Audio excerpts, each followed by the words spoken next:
జీవితంలో నేను కొందరు అమ్మాయిలను కలుసుకున్నాను, కానీ ఈ అమ్మాయి బాధించినట్టు నన్ను ఎవరు బాధించలేదు. ఆ రోజే తనని మొదటిసారి చూశాను. తన కళ్ళల్లో కోపం, భయం. ఆ చూపులు నేను ఎప్పటికీ మర్చిపోలేదు. కానీ అమ్మాయి అంటే ఇలాగే ఉండాలని అనిపించింది.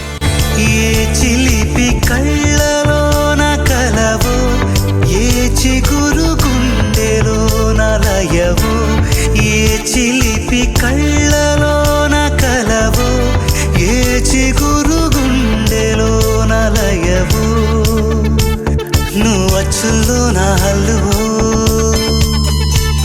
జడగొచ్చుల్లో నా మల్లెవో, నువ్వు అచ్చుల్లో నా హల్లువో, జడగొచ్చుల్లో నా మల్లెవో, కరిమబ్బుల్లో నా విల్లువో, మధుమాసంలో నా మంచు పూల జల్లువో, మధుమాసంలో నా మంచు పూల జల్లువో.